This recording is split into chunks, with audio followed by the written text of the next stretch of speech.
Hello students, welcome to online class Hindi first lesson 4 समय की पाबंदी। बच्चों, इस कविता के माध्यम से जो राइटर है उसने कुछ अच्छी चीज़ें बच्चों को सिखलाई है कि जैसे उसमें समय की पाबंदी के माध्यम से हम कैसे उसकी उपयोगिता को जानें और सही वक्त पे सही काम करके सारे काम करके कैसे अपने लक्ष्य को प्राप्त कर सकते हैं। जैसे कि हमारे प्राकृतिक रिसोर्सेज जो हैं, तो जैसे सूरज, चंद्र, तारे हैं, कैसे वो सही समय पे आते हैं और सही समय पर अपना काम करके चले जाते हैं। चलिए फिर स्टार्ट करते हैं।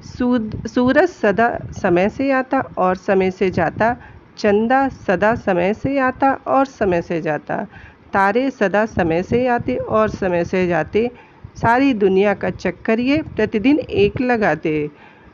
सूरज जो है वो हमेशा सही वक्त पर आता है और सही समय पर ही सही वक्त पर चला जाता है।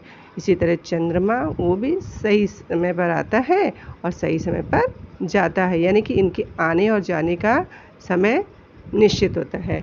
इसी तरह तारे भी हमेशा समय से आते हैं और समय से जाते, और ये सब सारी दुनिया का पूरा एक चक्कर ये रोज़ लगाते हैं। जब सही समय पे हम कोई चीज़ की शुरुआत करते हैं तो एक सही समय पर ख़त्म भी हो जाता है, ठीक है ना।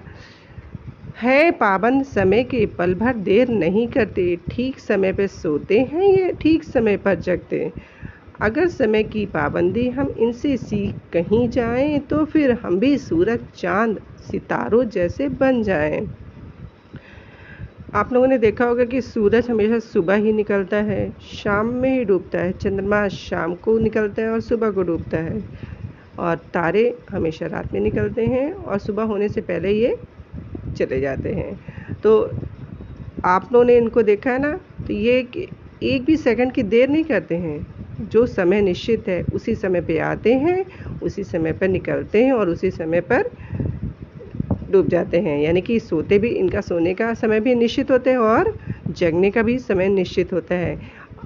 तो बच्चों, इसी कविता के माध्यम से हमको ये सीखना है कि हम भी अगर समय की पाबंदी कहीं सीख जाएं तो हम भी सूरज, चाँद, सितारों जैसे बन जाएंगे। यानी कि जो भी हमारा जीवन में ध्येय है वो हम कर सकते हैं। तो इस कविता के माध्यम से इस के लेखक द्वारिका प्रसाद माहेश्वरी जी ने कितनी अच्छी चीज़ें हम लोगों को सिखाई है ना। धन्यवाद।